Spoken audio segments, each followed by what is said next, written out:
Hello everyone, this is Dr. Shijun Wang. In today's video, I am going to continue talking about the second movement of the Mozart Sonata in F major, crucial number 332. At the end of the previous video, I mentioned how important this movement is to the entire Mozart music literature. I wasn't kidding. Yeah, this is really something everyone should know and should notice and should learn from. To begin with, we have to understand that most of the slow movement of the keyboard sonatas are in da capo aria form. What is da capo aria? Da capo simply means to go to the beginning. So basically, it's a repeated sign, right? You have to repeat this same section. And this is widely used in operas, right? That's why it's the couple area, right? Singing. And this is that tradition is way before Mozart. When a performer performs an aria and then he or she sees a da capo, then he or she will sing a second time, but with embellishment, with ornamentations, right? But you still have the same harmonic foundation, but then you will show off your voice, you will show off your ability. And of course, it has a lot to do with the status of performers and composers at the time. I really saw this. We think that is funny, right? I saw a poster, but that has the singer's name largely printed, and then a very, very small print with the name of the composer. So the status of the singers is much higher. People went there to see the singers, not to see the composers, right? That's why we have numbers of Reformation, Gluck, right? They try to have some rules over. And the tradition of the couple area survived. And in Mozart's time, of course, it was granted that the performer will improvise based on the same area the second time. The singers and even the keyboardist, if they were to play a slow movement of a sonata, then the second time they will need to add their own ornamentation.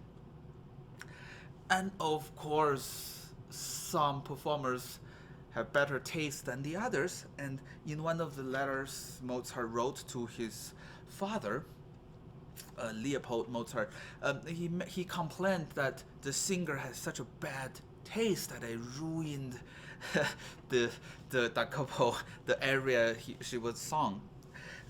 So I guess he decided to write his own, and he rarely do that, right? We only have two sonatas that actually, the B section, the second time we have ornamentation written by the composer himself, and this is one of the examples. This was when I was at Eastman doing my DMA. I joked with my music peers. I say, when we were really studying piano at the very beginning until these days, our piano professors often led us to, oh, you have to learn from singers. You have to know how to sing. Even Robert Schumann mentioned this in his book, right? His advices to the young musicians. He said, always learn from the singers, but not always trust them, right? It sounds funny. Maybe something happened to him with a singer, but always learn from singers.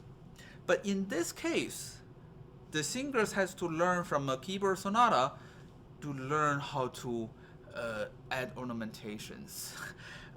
So it's a funny fact. Okay, let's get into the actual playing of the sonata.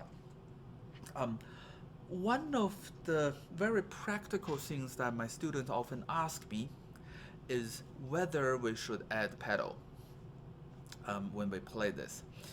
My instinct would be, of course, not too much, because Mozart is very, very chromatic. Right? We can see this is a very perfect example. But even without the B section, without the added ornamentation, it's already very chromatic melodic line. Right? We have this first measure covering almost a full chromatic scale from C to F. So if we add them with heavy pedal, it doesn't sound good. But however, if we do not add any pedal, it sounds very dry. So many people use this left hand bass as the finger legato or the finger pedaling, which I really highly recommend people to do. So instead of playing,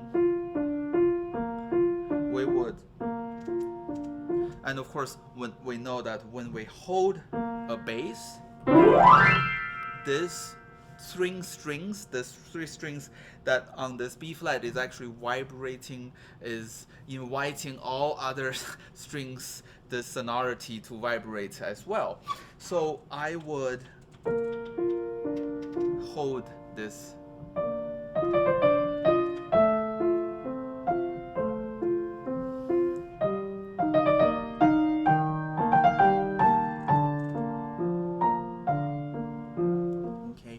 Another thing that we should learn from the singers, the first thing they do when they were assigned a piece, they check the highest note and the lowest note, right? They make sure if their range is, if the piece is within their range.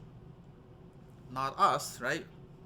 Since when the pianist cared about when is highest, when is lowest, we can play them with equal ease. It's not hard to play this or this. But when the singer knew where the highest and lowest spot are, they also, well, on one side they learned that, okay, if they can do this piece, but they also know the high point and the low point. It offers a lot to do with the intensity of the section, and they know maybe where is the climax of the piece as well. So I highly encourage people to really look at that, look at the direction of the music, the high point, the low point of the phrase. And obviously this is in 4-bar measure, because fifth bar you have minor introduced. And here we have a very clear direction from this low to the high point B flat in the first two measures, and then we go down to B flat. Of course, you don't go straight line up or straight line down. You always have a curved line, but that is the general direction. So keep that in mind.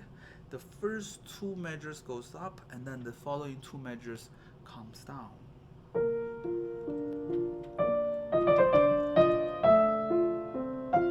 Still going up.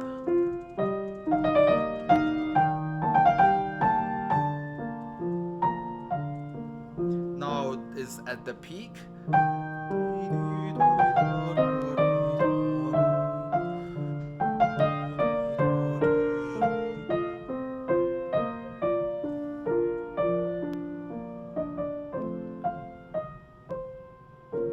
Minor. Also, a couple of things we have to pay attention to. One is the appoggiatura. What is appoggiatura? A non-chord tone, a dissonant on the downbeat. Why are they so significant? Because that's a great way of showing tension. So the first time we see that is this E natural. Yeah, we have a F major in this area, but then we have an E natural, a leading tone that to be resolved. And also here later on,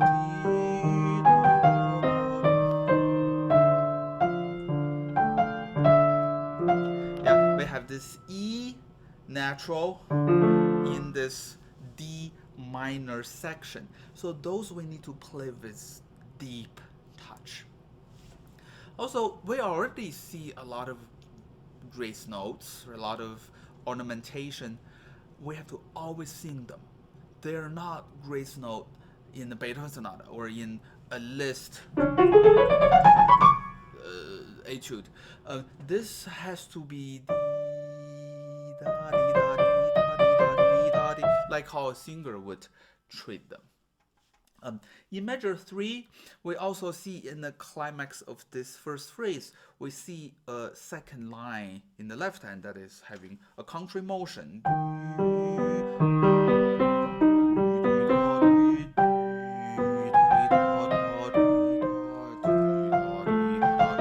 That to be brought up. And here, full of appoggiaturas, also with syncopated rhythm. This minor section, to me, the first time I heard this, it was shocking because it's too early, and there's no introduction. There was no pivot chord. You just suddenly hit us with this minor, and we know Mozart really is a major composer, right? He loves to compose pieces in major. Out of the 20 plus sonatas, he had only 2 in minor, and then 20 plus concerti, only 2 in minor, and even you check the 40 plus symphonies, only a few in minor. So it doesn't mean he never writes in minor. He always implant them into a major piece. So here we have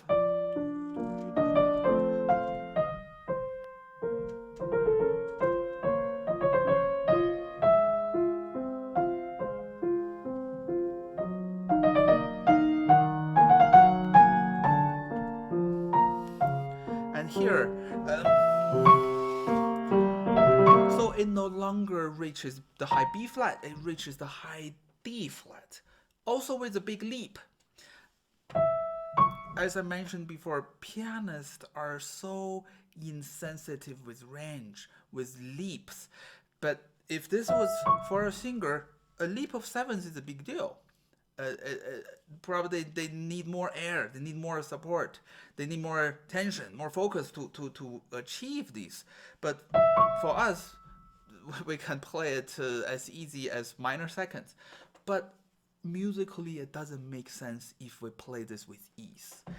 And here, see how a massive amount of appoggiatura. If this was light, it should be the light I meant for light-hearted, like for feeling. But on the contrary, this is so tormenting.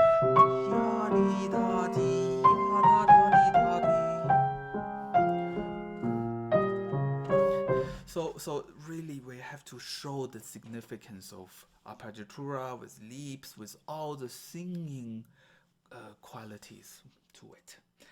4 measures later, suddenly the dark cloud drifted away. It's major. The A natural.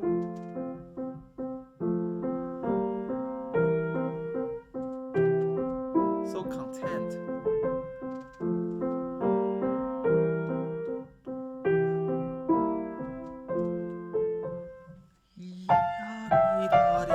Whenever we see double thirds or double six in Mozart, either it means more intensity, like this in this case, or it means warmer.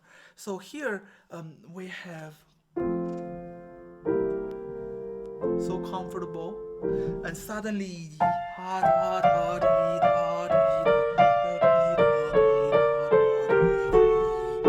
great tension go to this D dominant 7 chord.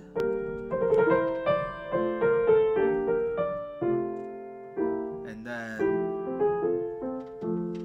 comfort again. Okay, so by knowing the texture also helps us with the interpretation of the piece. When the whole A section returns, see, it's really, I cannot, if this was me, I don't know what more to add because it's already a highly embellished, so many ornamentations already. But Mozart managed to add even more. So in measure 23, well, originally in measure 3, it sounds like this. But again, he added appoggiatura chromatically. And then more with two-note slur and then more complicated rhythm. And here it's very interesting. Before he had the tool of syncopation, but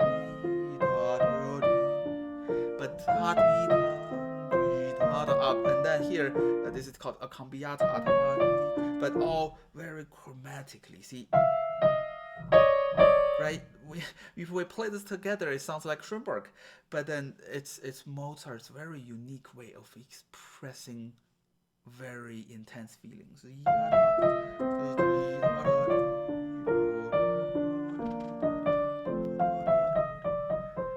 And then later on, he also, I think this, I can see this even from Haydn Sonata, the chromatic, right?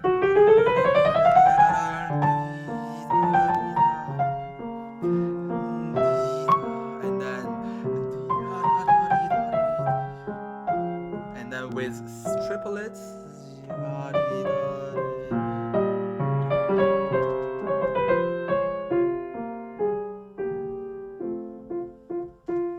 Now here we have a key change. And then the last thing I want to mention is the double third part, right? Instead of this, he added two hands.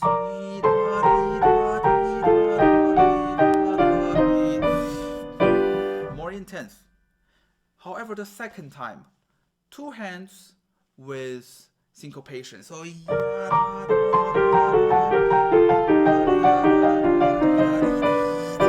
this is the climax of the piece.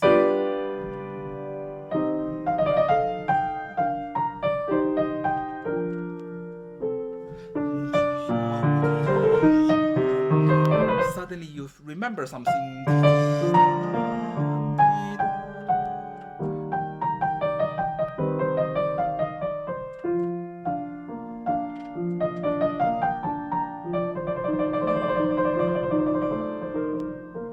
Okay, so it's always something bad happens or tension, and then something comfortable and the resolution.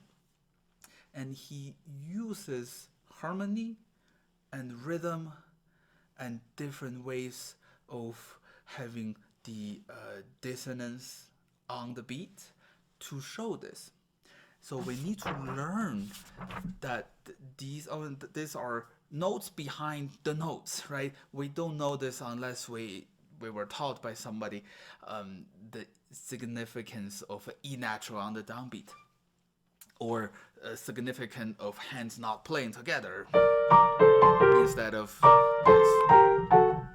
However, all musicians should learn from how Mozart added further embellishment in the B section, in the second part, so that we do this tastefully within his style. And again, I would recommend all of my students to add their own embellishment, add their own ornamentation when they perform a Mozart sonata. I think it's a must. We can't just play the second time exactly the same. However, I would really ask everyone to study this movement before they go ahead and do so that they know what are the tools Mozart himself used to add more ornamentation. Okay, I hope you learned something from this video. Next week, we're going to finish this piece. I'm going to talk about the third movement. And in my opinion, that is a pure joy of keyboard technique display within the time. So the first movement is a mini opera. Second movement is an entire da capo aria.